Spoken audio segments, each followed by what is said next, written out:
Yo, what's poppin', guys? You got your boy Andre here. Welcome to another video. So for this video, still playing some more of my 7 swordsmen mid sword deck. That's supposed to be for that's basically like a training weights for like rotation.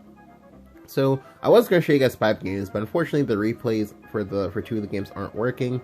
It's really unfortunate because like I prefer to show you guys games versus a lot of games, and sometimes even games that lose, especially if the game itself is like a bad beat. Like, so the 2 games I wanted to show you guys but can't are both versus Dragon. I can't show it to you guys because the replay is broken. Anyway, so I will go ahead and give you like a recap of both of these games. So for this first game, the reason why I lost it was because alright, so I'm at 17 HP, right? 17 HP. He's exhausted a lot of his resources and has just dropped a Bahamut on me, and I've cleared it, and I've been able to make a board, and it's looking like I'm able to like grind him out. But then he hits me with Dread Queen plus Genesis Ariette.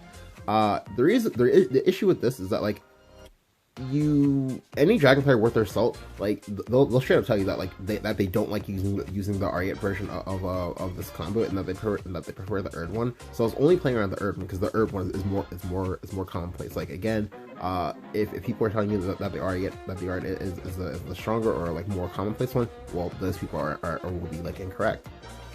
So I lost to that one.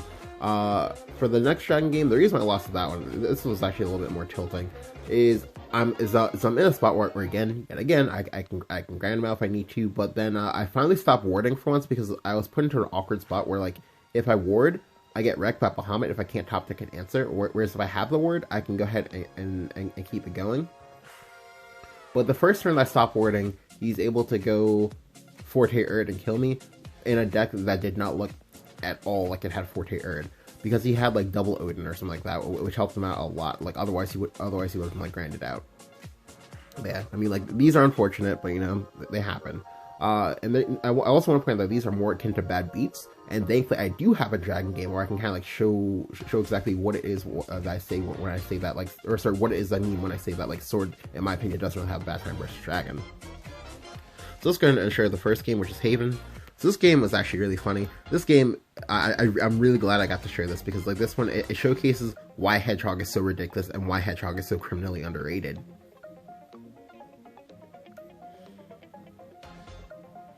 Alright, so I'm going first.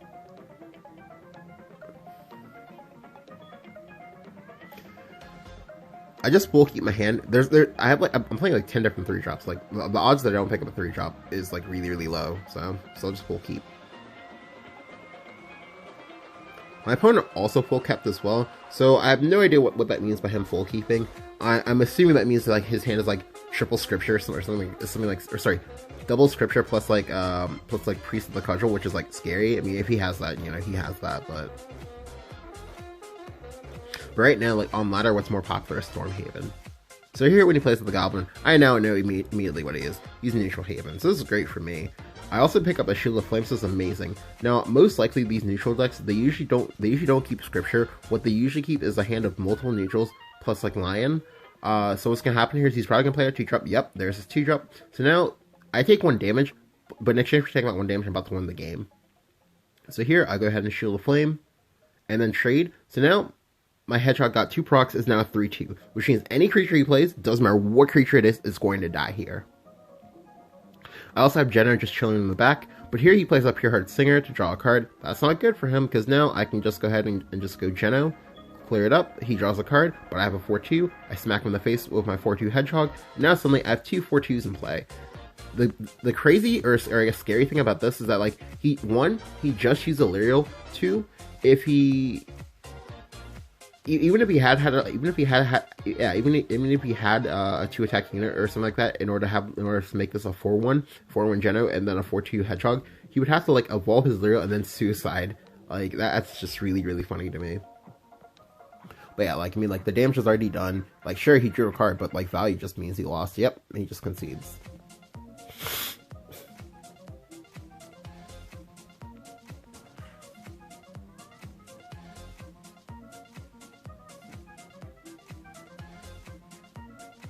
The next game is going to be versus Swordcraft, so this game was, I don't even know, like, this game was more on the meme side. Looked super weird to me, but hey, I mean, you take those.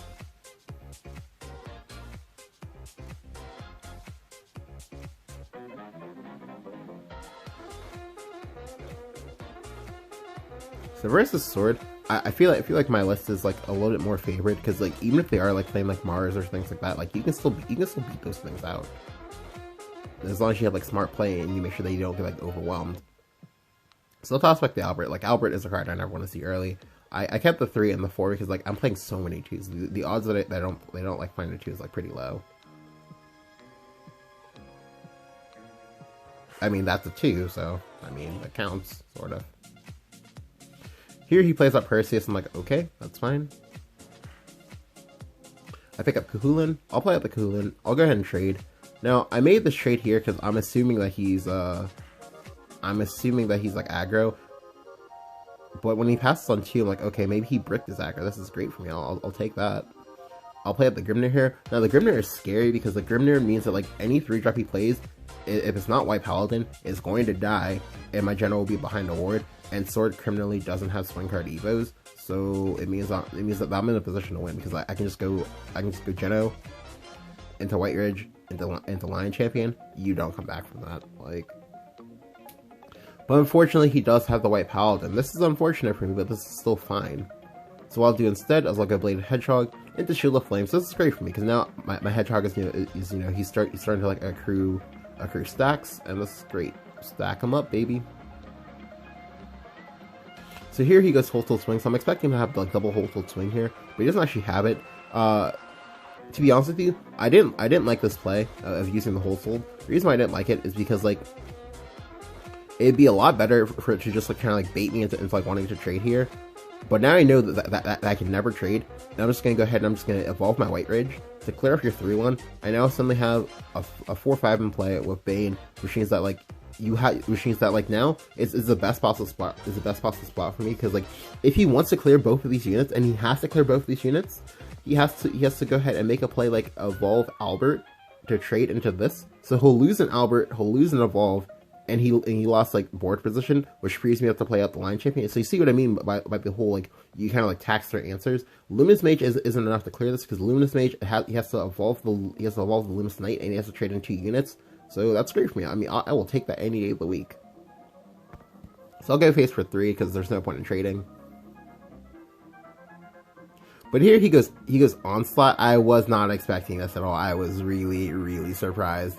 Onslaught was literally one of the only cards he could have had that would like let him do what he just did there. So yeah, that's fine. I'll go ahead and play Lion Champion here. Lion Champion is still insane because it doesn't die on board, and it can gain stacks pretty quickly. He just used the hard move level 2. Yep, so he'll trade here. The trade here is pointless. The only thing he did was just buff my Lion Champion's attack until he plays out the Momo. But even then, to be honest with you, he misplayed. The reason why that's a misplay is because if the Momo attacks, it automatically makes the Lion Champion a 4/5 by itself. So that means he could have gone in 1 damage. Now, granted, the 1 damage is not going to matter. Well, it's not going to matter immediately, but like you should want to have like bigger things on board so you should want to like retain your board as much as possible. Because now I just get the Geno, and this Geno just like it just demolishes him. Because like before, if he had that Knight, he would have been able to clear off the main body of Geno and then like evolve into one of the tokens. That would have been great for him because he still has the evolve. But now he doesn't. Yep. So he has to give me an evolve here.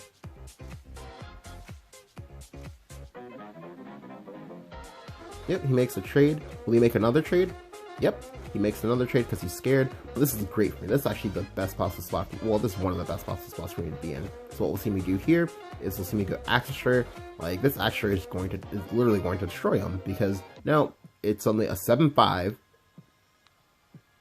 I also have a Kahulin in play and a Momo to back me up. So I'll go ahead and hold on to these because this way, if he plays wards, I want to be able to always kill those wards. He plays like Uriel here. I was not expecting the Uriel. The Uriel was literally one of the only things he could have had in order to clear this off. But so when he plays with the Uriel, I have no idea what he is. It only occurred to me right after he did it that he's probably PTP. If he's PTP, that's fine. So I'll go ahead and I'll just hard cast Hero of Antiquity here. Hero of Antiquity is really good on this board because it's very, very hard for him to deal with it because he's out of evolves. He can't clear it with hard removal. So here he'll play Geno, and then he like holds off on trading with the Geno. To be honest with you, you always trade with the Geno because if you don't, I can punish you. So here we'll see me go ahead and go Amelia for Gelt. Gelt will be 0 mana. I'll go ahead and play the Gelt. I'll go face for 6. I'll go ahead and use Shield of Flame here. I'll hold on to the Kahulin as well as the Momo because, like, again, I want to be able to punch through any wards he makes. Like, for example, if he goes like front guard general or something like that, Momo plus Kahulin can punch through both of these and kill him. It's also worth noting that, that I'm also threatening lethal on board and behind a ward, and he's also have evolve points. But here he went he went stratagem for 4. Now this was actually like really insane to me. That was a pretty pog shit moment, but like but then you have to remember that, oh well, he's at 9 HP. I have a Hero of Antiquity in play, and with suddenly 4 less mana, all those cards you drew, they don't mean anything when you can't kill hero. Like, yeah. So here he'll go ahead and make trades. And I'm like, oh, can you somehow clear this? He makes another trade. And then plays Sea Queen Otohime. So it occurred to me right after he played the Otohime that, oh, he's probably PTP. And then like, but yeah, like nice PTP friend. Yep. So again, this was a game that, oh, I didn't need Albert to win. It's the same as the first game, same as this game. Didn't need Albert to win. Now, granted, there are, even though I said that you don't always need Albert to win, there are, in fact, you know, some games in which you do actually need or want the Albert in order to win. And this dragon game is going to be one of them. So let's go and hop into this game.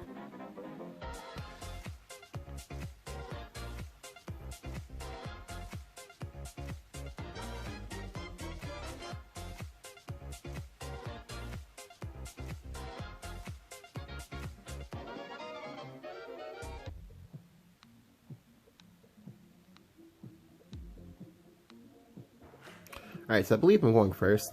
So I'll get on toss like one of the hedgehogs. Like, I don't want to have the hedgehog. I would rather have something on turn 3 that's not a hedgehog. I pick up Kai'Sa. Kai'Sa is actually really good because Kai'Sa, you know, is really great for this dragon. Helps you outlive the AoEs. It helps you get like more aggressive. So we see that he only redrew 1 card, so we know that he's gonna ramp this turn. That's fine with me. I don't care. Because him ramping actually puts me in a good spot. But instead, he actually fears the hedgehog and then uses Breath of Sovereignty. So I'm not sure if he thought I was aggro when he did that. I'm not really sure. Don't really care. But that's good. 1 less Breath of Sovereignty for that is good for me always. I will always take that. It's great. So here he plays the Ayala. So what I'll go ahead and do here is I'll go ahead and actually play on Amelia. And I'll go ahead and trade. If you want to fervor into me, fine, do it. I don't care. Instead, he chooses to play Rahab. I was not expecting Rahab to come out here. That was surprising to me. We'll go ahead and evolve the Rahab, which is fine. But unfortunately, the Rahab is now a 5 attack unit, which means if I want to, I can clear it off with Momo. Instead, I kind of mess up. I choose to use my evolve here. I did not need to do this because then it occurred to me immediately right after, oh, Momo is can kill this. Yeah. So the better play would have been to have played out like Bladed Hedgehog and then done that. But yeah, unfortunate. But now here, this is working out for me. So he chooses not to fervor do anything else like that. So like I'm still really surprised by like what exactly it is that he has that he's like playing out multiple Rahabs and he chose not to like hard ramp. That's fine, because now I have the Kahulin, so technically my misplay is going to work out in my favor. However, again, when possible, you really shouldn't misplay, because that misplay could have cost me, because if he had like Sybil or something like that would have been really, really awkward for me to deal with. Anyway, so this turn I just get to go Kahulin if I want to. Kahulin is the cleanest answer, so I'll go ahead and take that. I'll go ahead and also take my free 4 damage, and now suddenly I have the board. He's also used 1 Breath of Sovereignty, so I'm expecting, like, say, a Saha Ishra to want to come out here, which is fine if he has it, because I can still clear it. Instead, he goes Blazing Breath into Fervor. This is fine, because he's still using removal, so now I can go ahead and go Luminous Mage. I'll go ahead and evolve the Luminous Mage, and I can also go ahead and go Gelt. If he wants to have Saha Ishra, that's fine. But I'm slowly like taxing his resources, and I have the board. Like this board is really, really threatening. He needs to clear this off. Yep. He has a second Breath of Sovereignty, which is fine. I kind of expect this to happen. But does he have? Yep. And then he also has second to collect the 4/2, so he'll go ahead and trade it. He'll go ahead and trade in his Scyther. That's fine with me. I get the carrot right back. That's perfectly fine. Doesn't matter to me. I pick up another Momo. So what I'll do is I'll go ahead and play up the Bladed Hedgehog. And I'll go ahead and hold. To be honest with you, this was actually a bit of a mistake, and this is actually going to come back to bite me in the ass, because as we see here,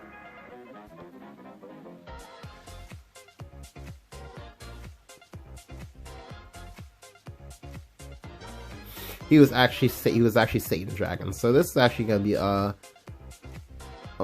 a bit difficult, but now like the scope of the game has changed. It's now going to be a can I kill him, and can I also outlive Satan deck. So if I had in fact played up the Grimnir would have been amazing here. But I didn't want to get blown out by Bahamut, so I conserved the Grimnir. Now granted, you can argue that I got punished for this, but like it was still the correct play. But this is fine. Like, he has Prince of Darkness to play. I only get punished by the Prince of Darkness if he can pick up Astaroths into like this, or if he can pick up Astaroth into Rider like quickly. But if he can't, that's fine.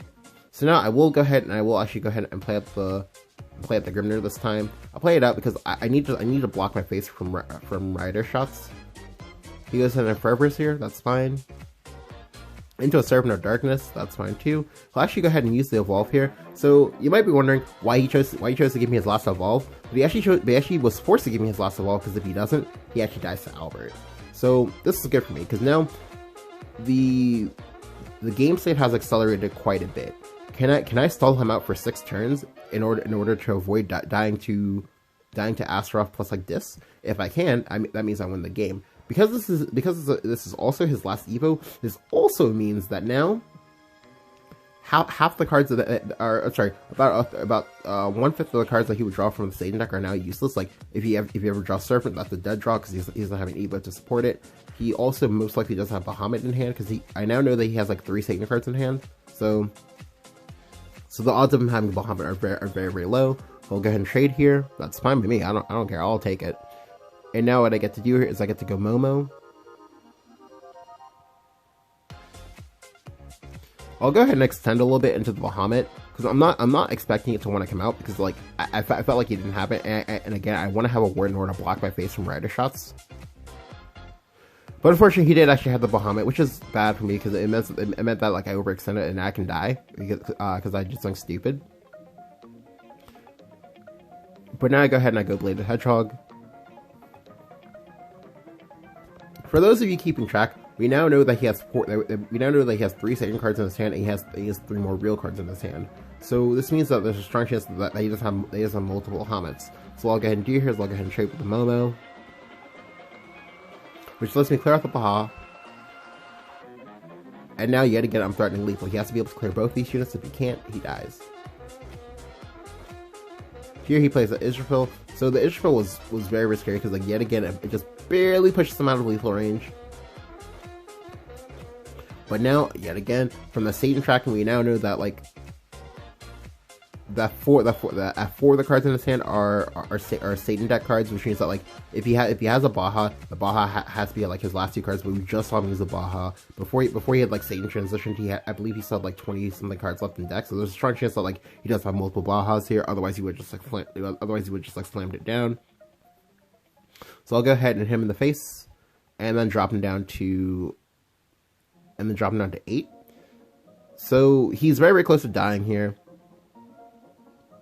which forces him to have to use the Justice Damnation, because now like it's still a very, very close game. He plays up the Ayla as well, so now this is good for me, because I know that 4 of the 5 cards in his hand are still Satan deck cards, which is great for me, because this now like reveals to me that because it now reveals to me that if you have a Bahamut, the Bahamut has to be the last possible card in your hand. If it's not, that means you still lose. So what I'll go ahead and do here is I'll go ahead and go Fangblade, trade into this, and then go face.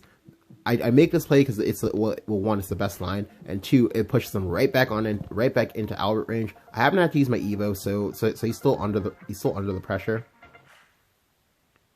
He has to use yet another Dis. That's great for me. I'll take it. Yeah, sure. He's at 17, but like all that healing doesn't mean anything. We still have to kill me in like 2 turns.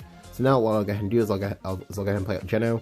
If he wants to have a 3rd Dis here, that's fine. If he has Astaroths here, that's fine. But he can't kill me from 20. Yep. So now because he was finally out of non Satan deck cards, he's not able to deal with his board state, and I get the Albert. It's turn 14, so yeah, like it didn't matter. It didn't matter if I won on turn 9 or if I won on turn 14, or hell, even if I won on turn 20. A win is a win, a loss is a loss, and we're finally able to get there. Sky Knights assemble. Yeah, like this is a game that, you know, again, it could have gone either way. I could have lost this. I could have like won this, and we'll see him concede immediately. Now, again, I did make some like slight misplays there. I didn't expect him to have the Bahamut, because I felt like the other turn or whatever that would have been a turn where he would have like wanted to Bahamut there. It would have been a lot better for him if he had spaced it as so. Dropping the Baja first, I answer the Baja. He then plays Satan, and then he starts the timer checking for Satan deck. However, you can also, you know, you can do it the other way. You can do it the way that he did it, because that's also still fine, because he has the Baja. It's like a sort of like checkmate. But ultimately, like, you know, we're able to take the game. But yeah, like granted, I'm not gonna lie to you, like, the misplay that I made with extending the white-eared swordsman, it was a good play on paper, but it was a bad play because it overexposed me to Baja. Whereas if I had held on to it, I would have been able to kill the Baja, have a ward in play, and that probably would have meant that I would have won the game a little bit faster if I just hadn't like extended into that.